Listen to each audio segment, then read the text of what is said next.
Bien, buenas tardes a todos.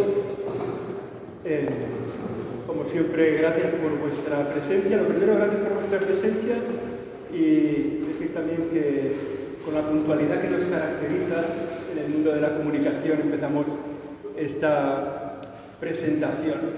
Quería empezar también por agradecer al Espacio Volumen que nos ha cedido este lugar, un lugar maravilloso porque permite hacer este tipo de encuentros de una forma cálida y de una forma amable, de gente en el entorno de la cultura, en el encuentro con la sociedad, un lugar que busca esas palabras tan conocidas, que no deberían ser tan manidas, del Papa Francisco, de tender puentes. Y lo que vamos a hacer aquí es un ejercicio de tender puentes.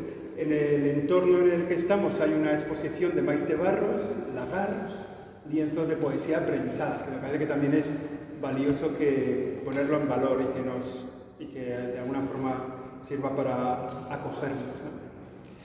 Nosotros estamos aquí un poco congregados en torno a este libro que vamos a presentar hoy, Una mirada esperanzada, que es algo tan propio nuestro.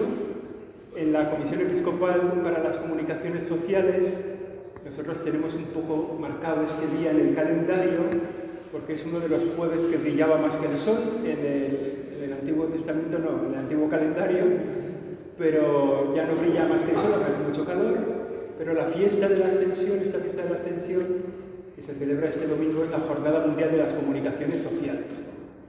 Y en torno a la publicación de este libro y a la presentación de este libro pensamos que era una buena fecha para presentarlo. Una mirada esperanzada, 25 años de cine religioso en España.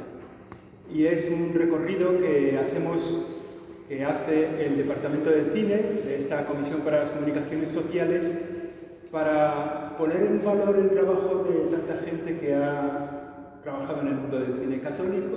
Algunos de vosotros que estáis aquí, que estáis interesados en este mundo, y para reconocer el servicio que presta a la Iglesia y al mundo de la evangelización, el mundo del cine, ¿no? Cuando yo llegué a la conferencia episcopal,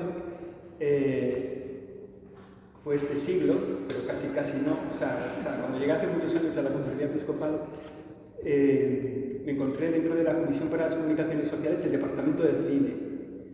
Y yo pensaba, así a bote pronto, sin conocer nada, que me parecía que el lugar oportuno del Departamento de Cine era la Comisión de Educación y Cultura, ¿no? Comisión para la Cultura y tal. Yo decía, ¿qué hace aquí esto de las comunicaciones sociales, este mundo del cine? Y luego, andando el tiempo, y sobre todo gracias a Juan Orellana, pues me he dado cuenta de que el mundo del cine es un cauce absolutamente apropiado para el tiempo que vivimos, como lugar de encuentro y lugar de conversación con la sociedad en la que estamos. Hay muchas veces que estamos, o que por lo menos a la Iglesia se nos dice que estamos un poco fuera de juego, y sin embargo el mundo del cine nos pone en juego, ¿no? Y por eso me he dado cuenta que para nosotros es un activo, que el Departamento de Cine es un activo. Nos permite conocer muchas realidades, nos permite conocer muchas películas y analizarlas y estudiarlas gracias a la revista del Departamento de Cine, Pantalla 90, darnos cuenta del bien que hay detrás de tantas películas, del bien que recogen. Y luego también para mí resultó valioso y una aproximación que me resultó muy interesante al mundo del cine a partir de un documento sobre la piratería en el cine, ¿no? Que permitió encontrarnos con todos los elementos que hay en torno a esta de las artes, ¿no? A este mundo del cine, ¿no? El mundo de la distribución, el mundo de la producción, el mundo de la dirección, nos encontramos con ellos para hablar de la cuestión de la piratería, que fue un encuentro muy grato porque vieron que nosotros teníamos un interés en saber qué significaba la piratería para el mundo del cine y aquel documento pues nos permitió decir con un poco de aplomo que la piratería es un pecado. Que desde el punto de vista moral no se puede robar lo que otros han hecho, con lo que otros expresan, con lo que otros han decidido, han pensado, y que desde el punto de vista moral no se puede permitir. No sé si somos nosotros los únicos que nos lo creemos, pero nosotros nos lo seguimos creyendo. Y además tenemos un poco el aplomo de decirlo, ¿no? De pensar que es así. Bueno, pues para la presentación de este libro, Una mirada esperanzada, que ha realizado Juan Orellana, el director de este departamento de cine, también desde hace años, porque Juan Orellana estaba antes que yo en la comisión, ¿no? O sea que... Pues hemos querido que estuviera con nosotros Pablo Moreno, que es como la otra parte del libro, ¿no? O sea, a este lado están los lectores, el libro, y detrás del libro el cine, ¿no?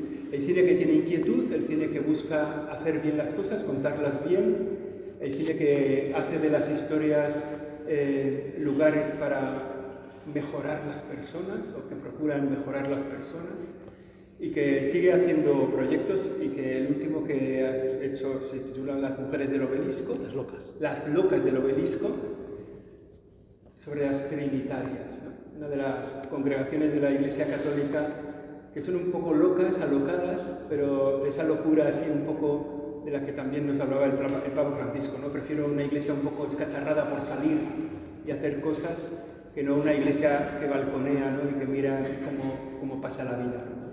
Eres también uno de los locos, no del obelisco, sino de Rodrigo Wood, que es su estudio de cine en Ciudad Rodrigo, y de donde han salido tantas películas que seguro muchos de vosotros conocéis. Pues cedo la palabra a Juan Orellana y a Pablo, y además nos gustaría que hubiera preguntas. Entonces, si a alguien se le ocurre que algo no ha entendido, que no le ha gustado, o que piensa lo contrario, en esto del cine, el cine es una ciencia, es un arte, es una ciencia, pero no es una ciencia exacta. O sea, que se puede pensar lo contrario y no se incurre en ningún delito. Uno puede decir, yo eso no lo veo así, pues fantástico. Entonces vamos a hacer también diálogo con vosotros. Muchas gracias. Bueno, en primer lugar, yo también me sumo al agradecimiento, porque en Madrid hacer un hueco en un jueves caluroso, bueno, pues no es fácil, porque hay muchas obligaciones, muchas ofertas, y ahí, bueno, os agradezco infinito que estéis aquí. Y también me sumo al agradecimiento a este espacio Lumen, que ya nos ha acogido varias veces con iniciativas de cine, por ejemplo de la asociación Signis España, y ya empieza a ser un sitio familiar y muy grato por el entorno que nos permite disfrutar de esta manera tan especial de estos encuentros. Y agradecer también a Pablo, que bueno, nosotros nos hemos tenido que desplazar un poquito, pero él viene de Ciudad Rodrigo, y eso tiene pues un mérito especial, ¿no? Bueno, lo primero decir que me siento un poquito así como absurdo, porque veo aquí tantas caras. He contado, por lo menos hay 6 personas que hacéis cine, y que producís y que escribís cine del que hablo aquí, y digo, bueno, que les voy a contar a estos señores de lo que es su vida, ¿no? Pero bueno, es que realmente este libro, porque, a ver, tiene la forma de libro, pero nació realmente como un informe que quería dar cuenta, quería constatar algo que era como un poco el fruto de mi trabajo durante estos 25 años en relación con el cine religioso, que no vamos a entrar en esta polémica, que ya ha habido varios foros donde hemos discutido, ¿verdad?, qué significa esto, el cine religioso, si esa etiqueta tiene sentido o no, o cine católico, cine cristiano, no vamos a entrar porque esto no es un acto académico, pero todas las películas de esa tipología que se han estrenado en salas, porque hay otras formas de estrenar películas, en salas españolas en estos 25 años. Yo, por mi trabajo en la comisión y de crítico de cine en medios de la Iglesia, pues puedo decir, casi seguro que las había visto todas. Y digo, hombre, han pasado 25 años de este siglo, un tiempo de cambio, un tiempo que han sucedido muchas cosas, un tiempo de profundísima secularización. Agustín, hay sillas por aquí libres. Y que de repente constato que hay una producción de este tipo de películas desproporcionada, ¿no?, a lo que el mundo está viviendo. Digo, bueno, pues quizá merece la pena ordenar de alguna manera, buscar unos criterios que ordenen toda esta producción y bueno, pues ofrecer un pequeño juicio, ¿no?, sobre qué está significando este panorama. con vistas a que otro, que ya no seré yo, pues dentro de 25 años pueda decir qué ha pasado con esta tendencia que en este momento es claramente creciente. De hecho, el libro tiene al final una gráfica muy sencilla donde se muestra que con subidas y bajadas cada vez hay más estrenos desde el año 2000 al 2024, es una línea ascendente. Evidentemente no todo lo que hay en este libro es igual, ni es igual en calidad, ni es igual en estilo, ni en género, porque hay ficción, hay documental, hay ficción basada en personajes reales, hay ficción, pura ficción, que no se inspira en personajes reales, como en la película de Manuel Fernández. Hay de todo. Hay producciones de más envergadura, las hay muy modestas, y hay películas para públicos muy diferentes, ¿no? Y aquí me parece interesante hacer una reflexión. Dices, bueno, ¿y por qué? Porque la pregunta que está detrás de la he lanzado antes, ¿por qué en un momento, digamos, de profunda secularización en la sociedad radical, ¿no? Ya no es una sociedad poscristiana, claramente, hay este emerger, porque antes la gente, hace 20 años, la gente hablaba con nostalgia del Festival de Valladolid, cine religioso, aquello pasó. Bueno, pues yo creo que nunca ha habido tantas producciones de este tipo de cine como ahora. Y yo creo que porque el público, sea creyente, no creyente, medio creyente, lo que sea, precisamente por este proceso que vive la sociedad, necesita un cine que sea vehículo de certezas, que sea vehículo de esperanza, que le ayude a mirar con positividad al ser humano, que le haga confiar en la vida, confiar en el mundo. El mundo está muy convulso, es muy incierto y la gente tiene sed, porque lo lleva a la naturaleza, de un camino, de una certeza, ¿no? de un referente seguro. Y en este cine se nos testimonia de muchas maneras formas de vida y de ver el mundo que son así. Es evidente, por ejemplo, en las películas que tratan de la vida de personajes, sean santos o no, pero que han dado su vida, ¿no? por el ideal cristiano y todo lo que han generado a su alrededor. En los documentales también es evidente, ¿no? Muchos son testimoniales, ¿no? Que cuentan experiencias de hoy.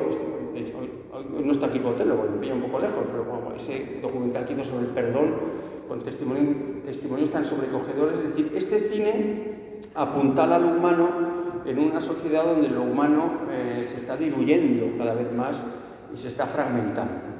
No digo que sea la única respuesta a esta pregunta de por qué este cine. Hay más razones, las hay también más de andar por casa, que el cine se ha democratizado mucho, que hoy es posible hacer cine con pocos medios.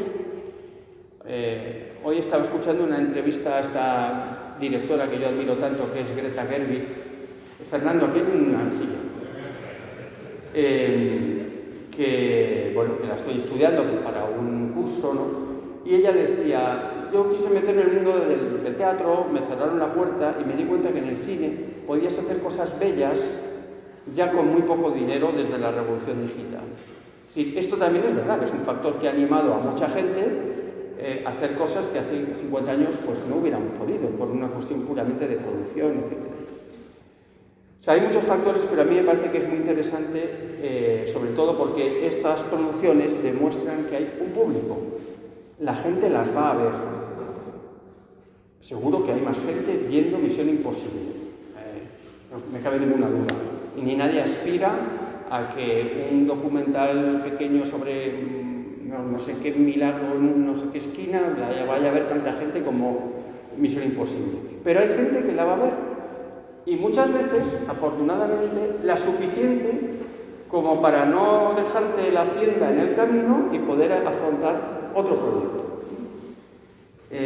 Y eso en ese sentido me parece que es muy interesante, porque hace un momento me decía uno de vosotros, a mí que también se dedica a este mundo, dice, es que me da la sensación que en este momento en España es que no puedes hacer nada si no tienes carnet, por decirlo de alguna manera.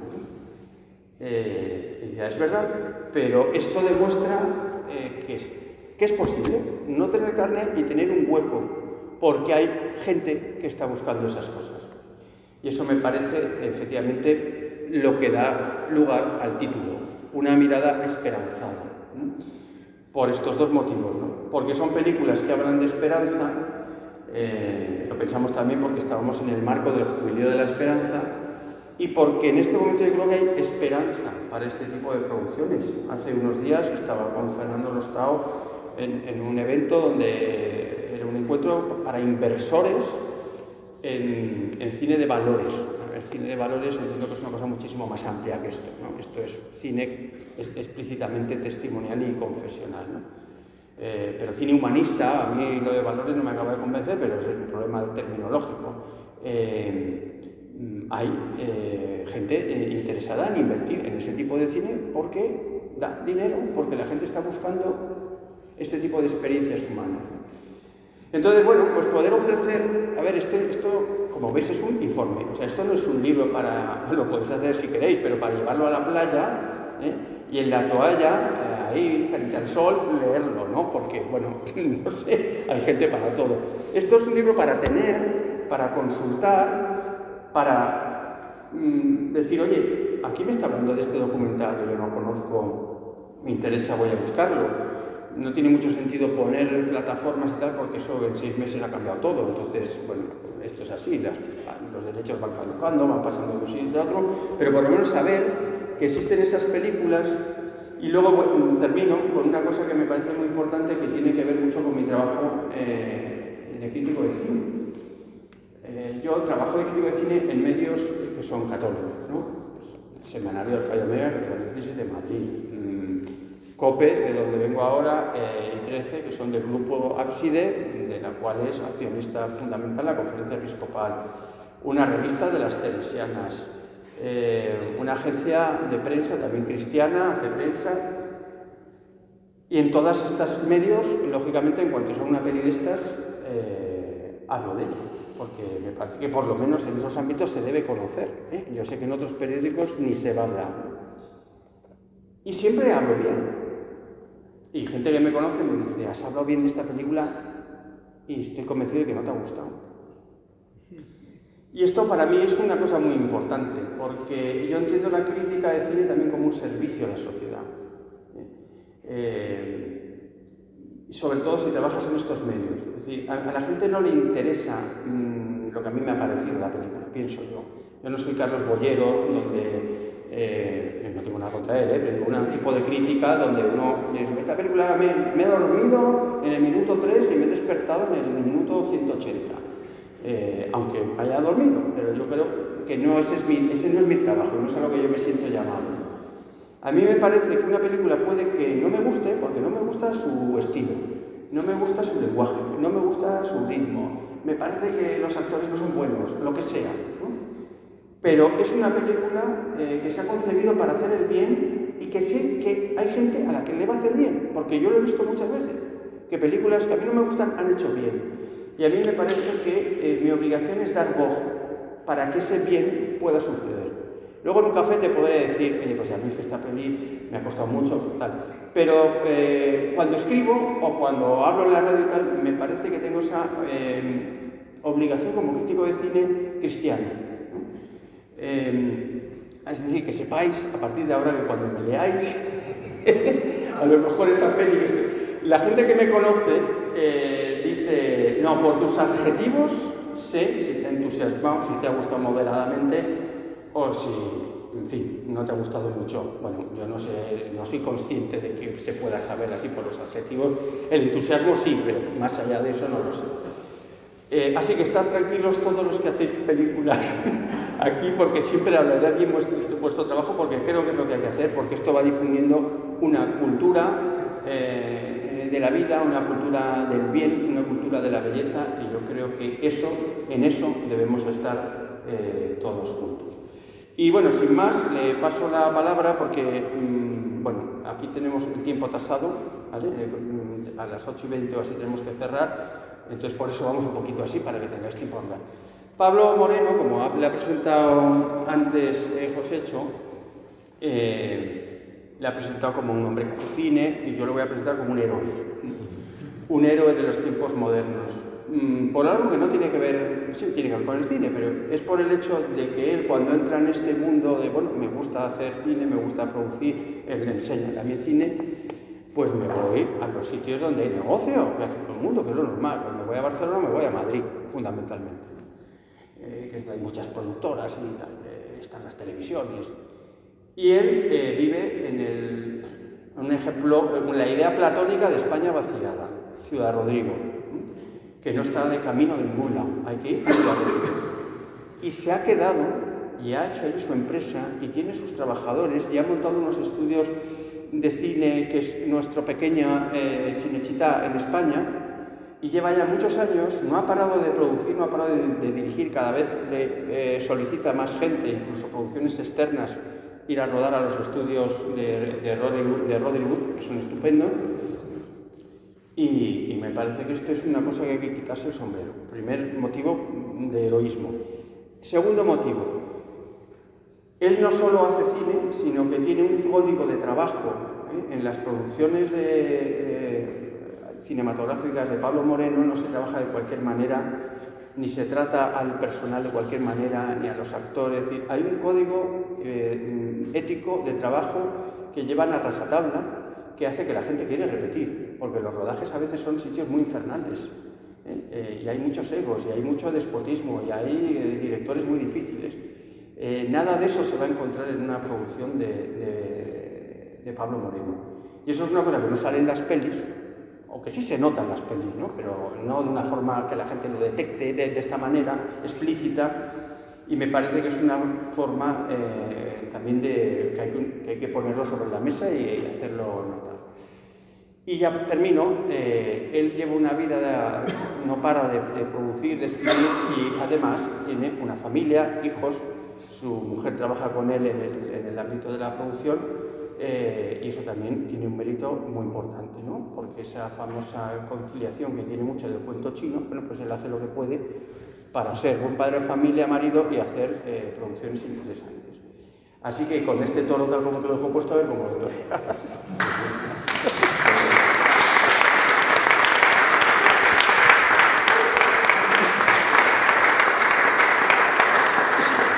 Pues la verdad que uno no sabe qué decir después de esta presentación. Muchas gracias, Juan, que yo también te quiero mucho.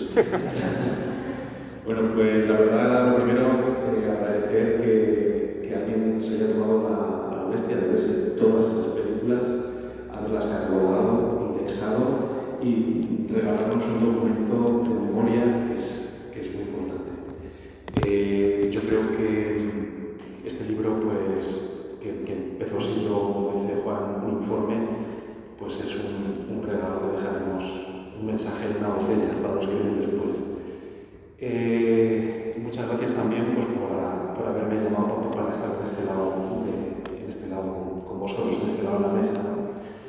Porque aquí, como bien has dicho, hay mucha gente que con dilatadas carreras y que se merecen también, que aparecen en el libro y también se merecen estar de este lado.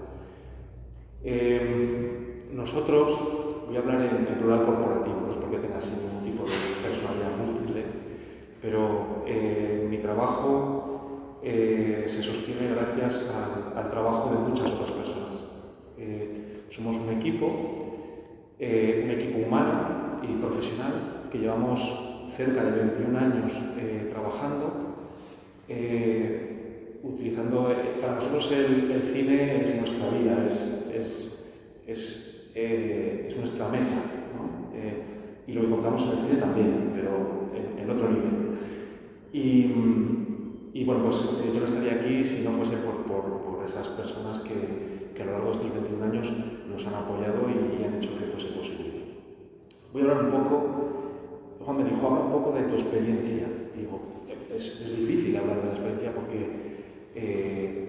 con cada proyecto la experiencia cambia, cada año también cambian. A lo largo de estos últimos años ha cambiado el paradigma tecnológico, sobre todo en el último año con el tema de la inteligencia artificial estamos todos con un pelo de punta sin saber qué es lo que va a pasar. No sé, ¿habéis visto lo de Veo 3 de Google?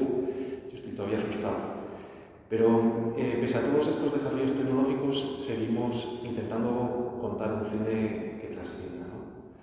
Entonces mi experiencia es la experiencia de un joven, ahora ya no tanto, hace 21 años un poco joven, que enamorado de su tierra, no por ninguna razón chauvinista, sino porque considerábamos en aquel entonces que vivir en una zona demográficamente deprimida y abandonarla era un poco dejar a la gente que no tenía recursos olvidados o a la intemperie.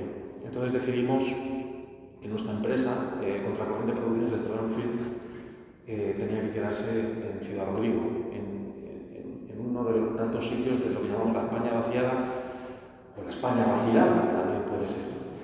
Y contra viento y marea, sin saber muy bien lo que hacíamos, porque cuando eres joven pues no eres muy consciente de determinadas cuestiones, pues conseguimos montar el concepto de Rodrigo en la empresa.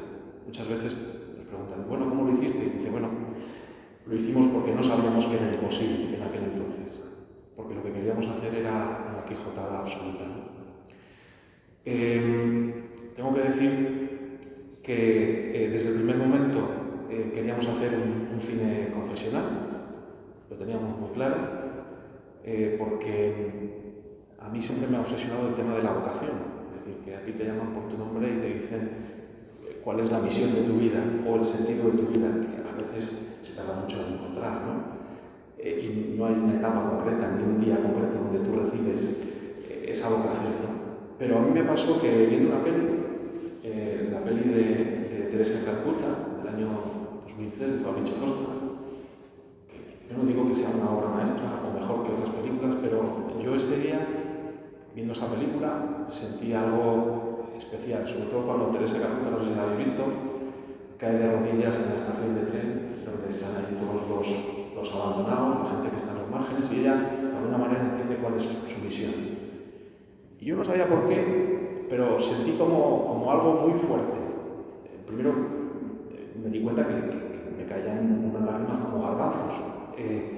Y en el fondo descubrí que a mí me gustaría hacer un cine que ayudase a las personas a encontrar su vocación. Porque yo en ese momento había encontrado o sentía con mucha fuerza cuál era mi vocación.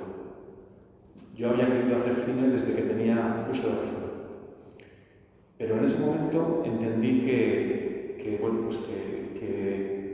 había que hacer un cine comprometido, que fuese un poquito más allá.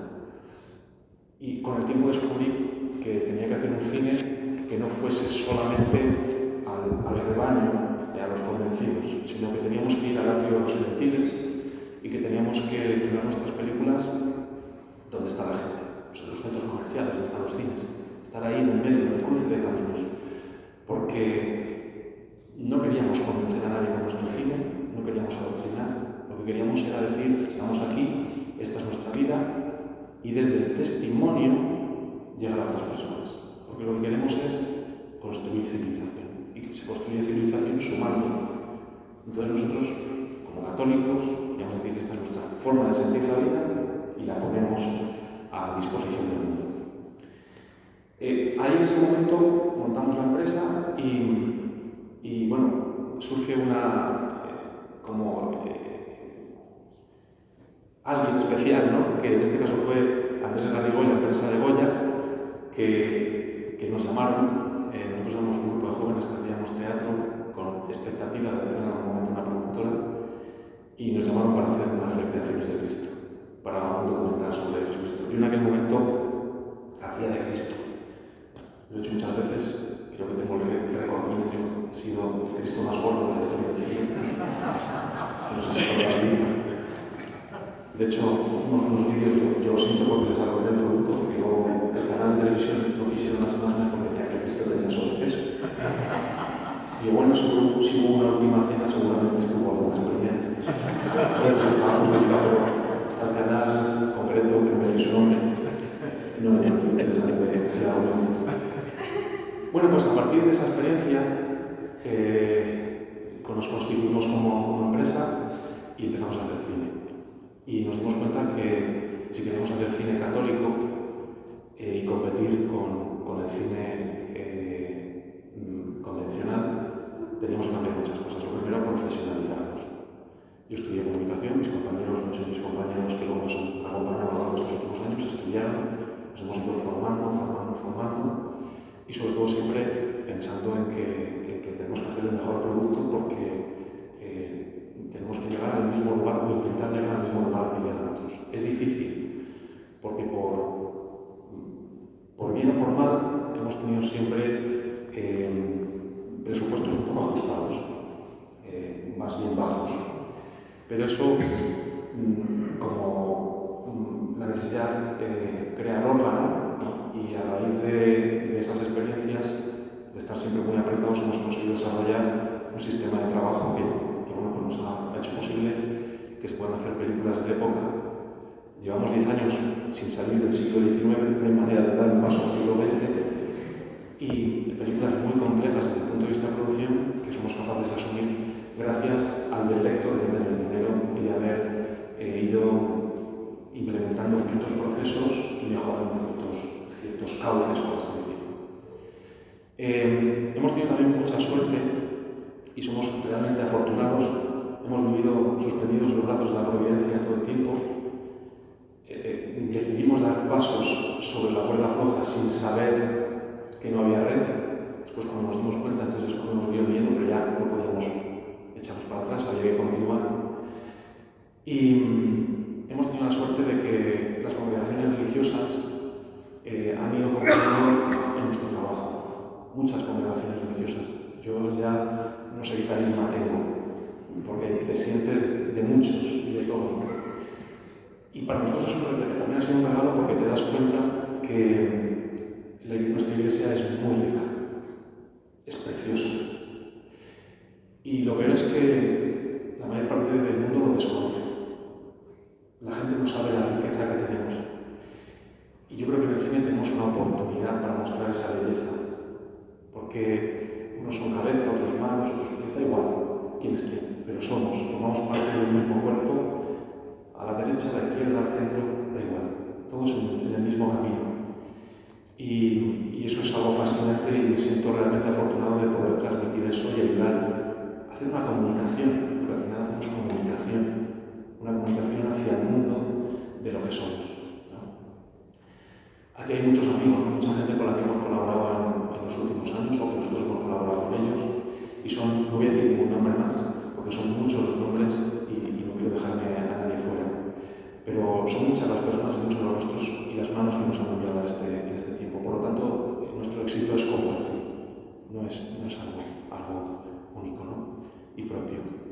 Y bueno, pues a lo largo de estos 20 años hemos desarrollado 18 largometrajes,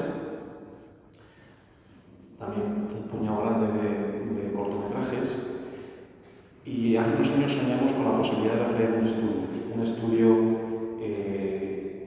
como dice Juan, una pequeña chinchita en el oeste del oeste, y bueno, ahí estamos, llevamos años poquito a poquito, y la verdad que para nosotros es un sueño, el poder tener un lugar que ofrecer a otros para ayudar a otros a conseguir su idea, su sueño, su película.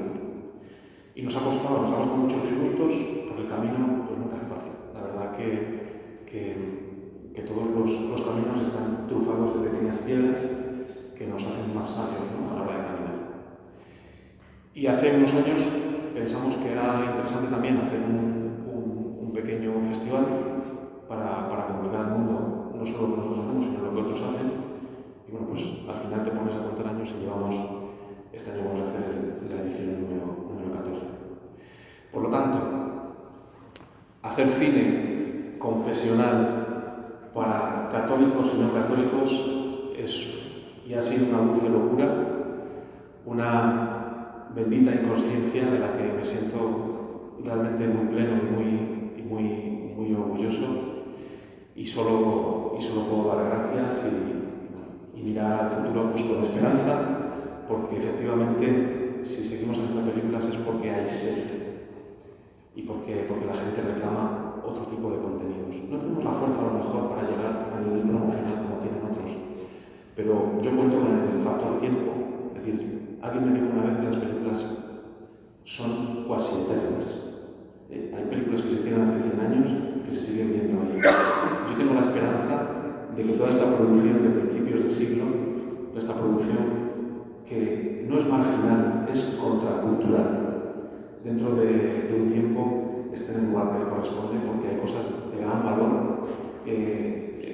son experiencias en carne viva, gritadas a los cuatro vientos, y realmente son una relación de principios y de libertad maravillosa. Y no me enrollo más, que podéis compartir con nosotros las preguntas que sean. Muchas gracias.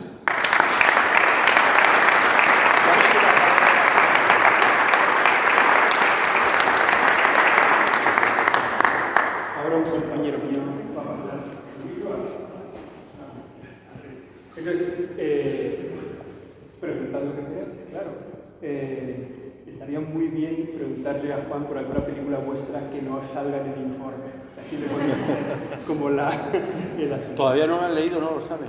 Bueno, no te va a saber. Bueno, si alguien tiene alguna pregunta, Buenas tardes, sí, te escucho. Escuché de un tiempo decir a una educadora familiar católica que cuando los tiempos actuales son peores para la familia, es decir, más divorcios, más situaciones, más peleas, mejor era para ellos porque más gente acudía a la educación familiar. Aplicado eso al cine, cuando la gente más se desacraliza, cuando menos creen en la iglesia, cuanto más huyen de Dios porque les da miedo, se podría decir que es mejor para hacer cine católico, salen las mejores películas como revulsivo. ¿Qué opináis? ¿A quién le estás preguntando? A cualquiera que quiera responder. Por Juan es el autor, con lo cual si me respondes tú, perfecto. Bueno, es que esto admite muchas respuestas. A ver, yo creo que eso es un esquema un poco, bueno, es que me vas a hacer entrar en ese debate que no quiero entrar, ¿no? O sea, cine religioso, yo entiendo que es el cine que habla de las grandes preguntas del ser humano, de esos deseos últimos de felicidad, de belleza, de que la vida se cumpla, de justicia, etc. Como una característica fundamental del ser humano, seas ateo, creyente o tribal, lo que sea, por ser hombre tienes esas exigencias dentro. El cine que refleja esa dimensión religiosa del ser humano, que está necesariamente abierta a la trascendencia, porque la experiencia inmediata, la primera es que uno no puede responder a todos esos deseos. Para mí esa película sería religiosa, aunque no hable en terminología teológica ni religiosa. El cine de Tarkovsky es un cine religioso, pero también hay muchas películas de John Ford, las puedo considerar religiosas. Bueno, hay tantísimos autores que se toman en serio las preguntas, ¿no?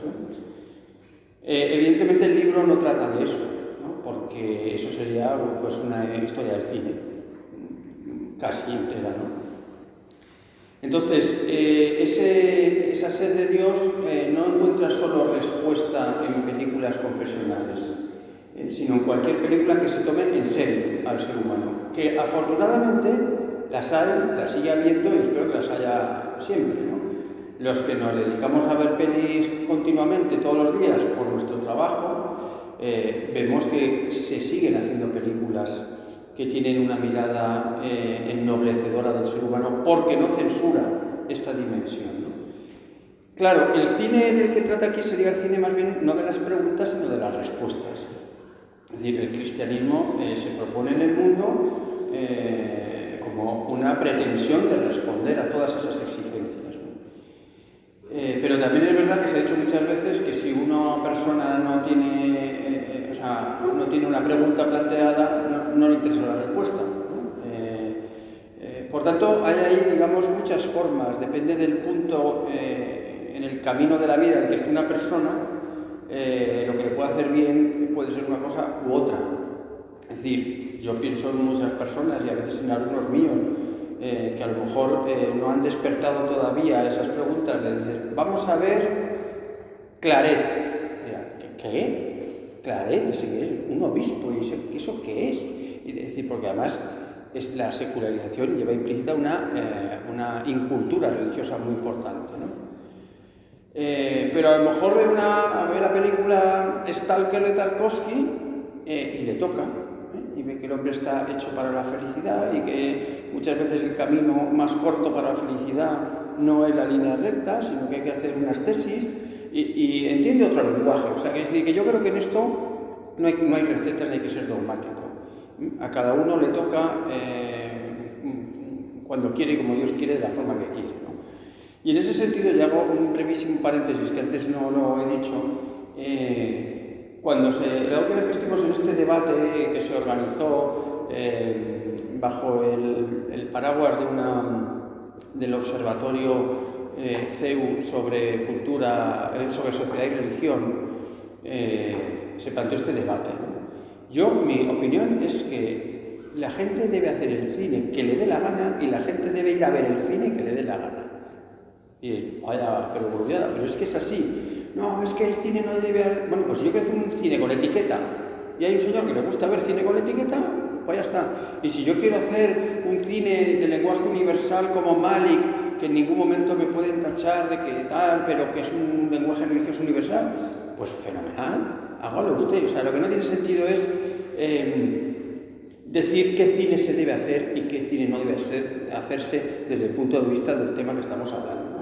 Porque la experiencia demuestra que hay gente para todo tipo de películas, digo, desde el punto de vista del espectador. Bueno, yo me estoy enrollando demasiado. ¿Me quieres decir algo a su pregunta? Has respondido fenomenal. Tú también puedes responder, el teólogo. No, yo sí, no hay otra. Ahí hay Rafael Gordon e Irene. Y ahí también. Ahí llega el micrófono. Muy bien. Bueno, pues estoy muy feliz de estar aquí, en el sentido de que, claro, se hable de algo que no sea más fisiológico, político o económico. En cuanto a lo económico, he detectado, tanto en Diana como en Pedro, esta obsesión por hablar de inversión. Y yo creo que yo siempre busco la referencia de nuestra creatividad en Altamira, ¿no? Que por cierto, ese buen hombre, cuando pinta el bisonte, no solamente crea la pintura al principio, sino que además crea el sentido último de la publicidad, porque el bisonte luego representó la marca de cigarrillos de Vigo. Y tú dirás, bueno, esto viene de muchacho. Y dejemos de hablar de dinero y empecemos a hablar de inversión, de modestia. Yo una vez que veo una crítica que me dice, es una película modesta. Digo, coño, pues te has cargado todo, te has cargado el declive de creatividad genuina, te has cargado el 50%. El 50% porque Rossellini pagaba a los soldados americanos por las calles de Roma y les pedía, por favor, ¿tenéis un rollo de cola? Sí, para vuestras cámaras, cuando me lo das, me lo compro. Y fíjate lo que me dio un rollo de cola para la cámara volante, muy poco. Entonces, ¿qué es lo que hizo?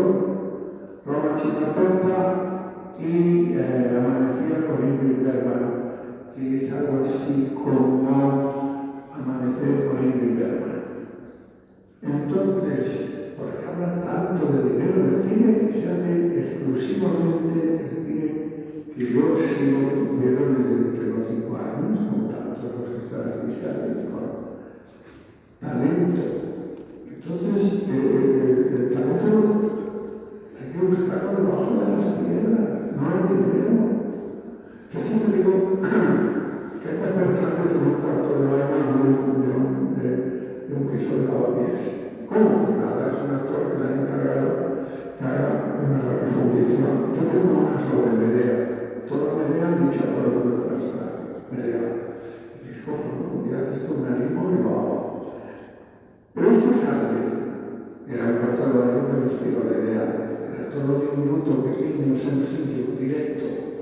La cadenita, la tacita, el vasito con el colgate. Digo, ostras, aquí un actor de quitar gafas de riesgo, paralizando, wow. La otra cuestión, aparte del talento, es la planificación de ese talento. O sea, texto, guión, escribe, actor. Últimamente le doy más importancia al actor que al director. Es sorprendente, pero a fuerza de ver cine, yo de ver películas diarias desde niño, que tuve la suerte de niño poder ir al cine a mi capricho, con 10 años, pero no tenía ninguna de las cosas que me dijera que no se podía ir. Y he notado que mi interés ahora por las películas se basa en el actor. Porque el actor, digamos, por ejemplo, ultimísimamente Robert Crowe, creo que se llama, ¿no? Ese actor, por ejemplo, y otros muchos, Gutiérrez de España, ¿no? Ya todo el entorno de lo que se pueda decir es creíble o no creíble, entendiendo por creíble sentir una emoción. Pero es que el actor te lleva automáticamente a la emoción, ¿no? Automáticamente. Entonces, cuando se pasa y digo, bueno, una película trata al otro día vi a Ana Fiscal y a Pepe Esther, creo que estamos juntos, mirarte lo que veo, porque claro, cuando hablé, y no es por añoranza de la infancia, yo conocí a Ana Fiscal, ¿no? No es eso, es que el actor es el comunicador básico del concepto. Pero tú lo haces genial. El otro día en una, se llama, Rey de Libertad. Empecé a verla y me dijo, ¿esto lo has visto? Y pasé, y si la he visto o no la he visto. La volví a ver, sin acordarme de que la hubiera visto. Y digo, pero esto es espléndido. Está en las plataformas, en el canal al lado está Tom Cruise. Este tío está aquí convenciéndonos porque tiene talento. Porque tú estás donde estás, igual que el señor Orellana, porque tiene talento. Entonces, se me aconseja que corte, se debe y me quito el vino. Más lo hace muy discretamente. Así. Mientras ando bien de ellos, puedo seguir hablando. Entonces, cuando leo a Renato Romero, o escucho en clase, y aquí veo tus películas, me posiciono en suerte, los conozco, me puedo considerar colegas, Orellana, amigo, pero es que tienen talento. Oh Dios, nada más, el talento, detrás del dinero, no volver a mencionar que la película es modesta o no es modesta. Si es modesta, coge el guión, como hacía mi gran amigo León Foro, y el amigo del espíritu, y cuando le venía pues estamos quedándonos sin dinero, le decía y cogía el guión, el notorio, arrancaba 10 páginas y ya se acabó el programa. Luego el público no lo nota, incluso lo agradece, porque los tan grandes que yo fue, y Murray O'Hara, y Margaret Fitzgerald, y Walt Wood, actores estén en la pantalla, no cuántos minutos. En nuestra época era más fácil, porque después de una película de Howard Hughes venía otra, ¿entiendes? De los episodios, ¿sabes? El fotogénico, como pasábamos a había actores, había talento, y no se preocupaban por el dinero, olvidaron del dinero, han hecho ahora con dinero o menudo, que ya hay que tener un valor, ¿no? Es eso. Después de que tenemos todos los días el menú, estos señores son productores que se quedan 200, y yo digo, es un talento superior de muchacho echado gesto en el huevo, ¿no? Hombre, claro, si no lo odiamos. Entonces, tomar el dinero de todo, ¿qué pasa? Se está pegando ya. La conclusión es valorar el talento. En cuanto descubráis que el talento está ahí, sea el actor bajito, ella sea demasiado alta, tenga mucho carácter o poco carácter el personaje, ya sea el cámara o ya sea el maquillador, mi marco mucho porque es una rareza. Bueno, no es una pregunta, es un consejo bien recibido. De todas maneras, yo creo que los que hay que se dedican al cine son los menos obsesionados por el dinero de la industria del cine. Pero bueno, Irene, el micro va por ahí.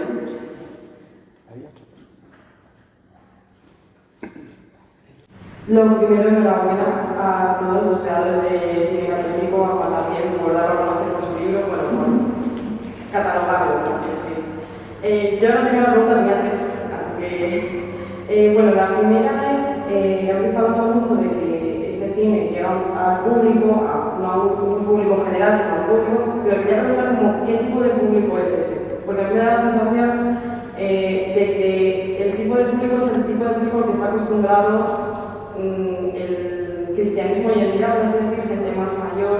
Yo siento que la gente de mi edad, no lo sé, pero que siento que quizá no ha llegado a comentar tanto, a lo mejor ahora para mí, no estás equivocado, puede ser. Pero a mí es la sensación que yo tengo. Entonces quería preguntar por eso, ¿qué tipo de público es? ¿De qué sector socioeconómico viene? ¿Pues es esto un tipo de estudio más allá? O al menos la gente que tú reseñas, por ejemplo. Y luego también quería preguntar sobre si este cine, que está teniendo una explosión, está jugando o experimentando, supongo que sí, porque cuando hay más películas hay más experimentación, con nuevos formatos del cine católico, porque ya la sensación que tengo siempre que llega Semana Santa con las típicas películas de la vida de Jesucristo, de los santos, son películas muy moralistas, muy explícitas, de que como yo soy santo todo sale bien, o es Dios que aparece con una luz literalmente y todo soluciona. Entonces, quería preguntar si ese lenguaje de cine ha evolucionado con esta nueva era del cine católico que se está haciendo por ese lado. Y la última era, si ya lo sabéis, si esta tendencia que está teniendo el cine católico en España de crecer se está dando en otros países, si en el resto de Europa, en Latinoamérica, en Estados Unidos. Vale. Yo creo que las tres son para él. ¿Cómo es un seguro? Interesante, a ver si me acuerdo del orden. Bueno, lo primero, te voy a hacer una pregunta. ¿Cuál es la última película que has visto de estas características? De cine católico. Pues creo que en clase. ¿Cuál? Barcelona Manivino. No, la de Pedro que ha mencionado, esa sí que lo ha visto. Sí. Bueno, el problema que tenemos muchas veces es la falta de medios para poder dar a conocer las pelis. Eso es lo primero. Yo creo que hay una parte importante. Luego tenemos el prejuicio, que también juega en nuestra contra. Doble prejuicio. Una por ser católicos y otra por ser cine español. Porque somos muy llanitas en este país. Es decir, todavía mucha gente tiene un prejuicio grande hacia las películas españolas, cuando realmente estamos empezando a producir de una manera absolutamente bestial. Se está robando muchísimo en España. Entonces, tenemos que dar un salto de fe y aventurarnos a ver películas españolas y luego ya películas pues de fe. Es curioso porque cuando pensamos en el target de las películas que vamos a hacer, yo siempre pienso, a la hora de escribir un guión, tenemos que hacer una película que sea reconocible por las personas, que el público convencido, por así decirlo, es decir, las ovejas que tenemos en el redil, pero tenemos que hacer una película lo suficientemente atractiva para que alguien que se toque con nuestra película la vea y diga, joder, esto está muy bien. A mí me han llamado un montón de personas diciendo, estaba doblando calcetines en mi casa, puse Amazon Prime, saltó tu película, la he visto y me he emocionado. Y todos dicen, no es que sea yo especialmente católico, pero me ha gustado. Entonces, eso te da un subidón tremendo porque dices, fíjate, esta señora que estaba doblando calcetines en su casa y ha visto una película, hemos hablado la tarde y está reflexionando. Es decir, la película se la ha llevado puesta durante unos días reflexionando acerca del tema. El problema que muchas veces tenemos es la llegada al público. No es en sí, yo creo que está superado mucho de los que decías. Yo entiendo lo que dices porque yo cuando empecé a hacer cine dije, de ninguna manera quiero hacer geografías. No quiero hacer geografía, no quiero el santo que de repente nace y ya es fantástico. Sí, voy a decir una barbaridad que me haga bendita en ese momento en el que nace. No, ¿por qué? Porque yo quiero tener un punto de referencia, es decir, porque hacer una cosa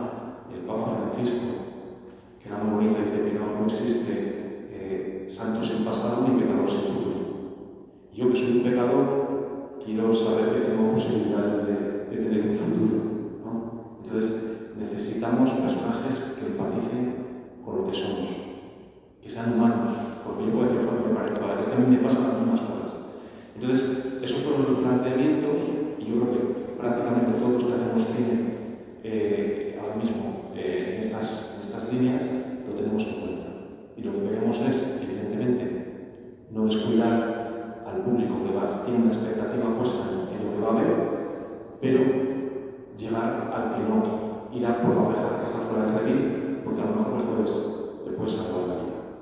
Luego te llegan testimonios y mensajes de gente maravillosos de todos los lugares del mundo. Dicen, vi una peli tuya y cambió mi percepción sobre todo. Incluso vocaciones, que no buscamos vocaciones con nuestras películas, pero se dan. No buscamos vocaciones religiosas, no buscamos una vocación general. Y si se dan, pues fenomenal, pero no es el objetivo principal. El objetivo principal es comunicar de corazón a corazón lo que somos. Y la otra pregunta, perdón, que he contestado breve dos. Si el lenguaje evoluciona. Sí, el lenguaje ha evolucionado, evidentemente. Y luego ha evolucionado también muy asociado a la técnica, porque desde la digitalización, me decía el otro día un compañero que hace cine y dice, joder, nos está tocando la época más difícil de toda la historia del cine, porque pasamos del analógico al digital, al 3D, la crisis de los cines, y ahora encima, bueno, las plataformas, la COVID, y ahora la inteligencia artificial. O sea, estamos un poco, perdón la expresión, por el culo torcido, no sabemos lo que va a pasar, pero nos adaptamos, porque creemos que lo que contamos merece la pena, y nos adaptamos al medio, nos adaptando y compitiendo con todo lo que hay último. Pues aquí va a llegar la última pregunta, siempre se hace en 1 minuto y se responde en 1 minuto. Y es como una forma de vivir que tenemos. Yo quería matizar con Juan lo que ha dicho, que cada película o cada cine tiene su público. Y lo quería matizar desde una experiencia. Yo estuve 2 años seguidos que iba una vez al mes a la cárcel militar de Meco, con cine. Llevaba cine para no ver una película, sino trabajar fragmentos de película. Claro, se trataba ahí, imaginaos lo que es una cárcel militar. Entonces ahí se trataba de suscitar esperanza, de suscitar un cierto sentido de la vida. O sea, elegir las películas era muy difícil. No se me ocurría en principio con ese público ponerles una película ejemplar y una película religiosa, ejemplar aunque fuera por lo civil. Había que suscitar esa esperanza. Sin embargo, hubo un momento, el mismo público, en que... Ha terminado el minuto, ¿no?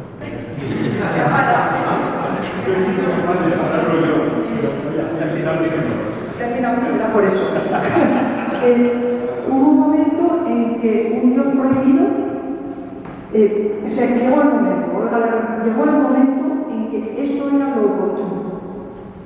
Porque además era una película de guerra, ellos eran militares. Había de esos que no quiero ni saber por lo que estaban en la cárcel, quiero ni saberlo porque algunos me lo dijeron y era espeluznante, llorando como niños con esa película. Por eso yo creo que no es que haya un público para cada, en principio a lo mejor en términos generales, pero que sobre todo cuando lo que queremos transmitir es humanidad y es esperanza y tiene que haber esa empatía, hay que ver el momento, porque a lo mejor el público más desgarrado, vamos, yo os confieso que no aguanté más que los cursos escolares, porque yo había acabado en un psiquiátrico, o sea, no pude aguantar la tensión. Era un público muy desgarrado. Y sin embargo, una película de mártires los hizo llorar. Por eso tenemos un tesoro y una responsabilidad grande con el cine. 1 minuto. No hay pregunta. No has hecho pregunta. No hay pregunta, no. Era solo corregirle lo del público, tal, la que hacemos. Gracias. Vamos a terminar. Yo quería antes de terminar diciendo, en Pantalla 90 se hace el esfuerzo de hacer visibles las películas que se presentan, con afán también las que tienen un contenido, hacerlo visible, y las películas que no tienen un contenido, leerlas con una mirada humanista, y se presentan todas las semanas. Yo creo que es un buen lugar donde encontrarse estas películas y otras muchas desde esa valoración. Quería terminar dando las gracias a Pablo por el esfuerzo de haber venido, no solo por estar aquí, sino por el trabajo que realiza, que me parece que es un ejemplo y es, como decías antes, de héroes, y está bien reconocer a los héroes. Daros las gracias a vosotros por haber hecho el hueco para conocer un libro valioso que nos puede ayudar para los cineforums, para las parroquias o para la propia cansancio personal de ¿qué voy a ver? Pues no encontrármelo, sino buscarlo. Y por último, gracias a Juan Orellana, que es el que ha hecho el trabajo. Es que tiene un libro ahí. Hay que decirles, no, pero lo voy a decir de una forma elegante, ya lo he pensado, lo de que lo pueden comprar. Ya, espera. Entonces, gracias a Juan Orellana por el trabajo, ¿no? Que en el fondo es un trabajo de hormiguita, ¿no? Hecho durante muchísimos años y que luego permite hacer esto. Como lo último, como muchos de vosotros estáis interesados en que os firme el libro, Juan está disponible para firmarlos. Es más elegante decirlo así, ¿no? Sí, sí. Yo creo que los debe firmar Pablo, que es el realmente valioso. Bueno, muchísimas gracias a todos. Muchas gracias. Muy bien.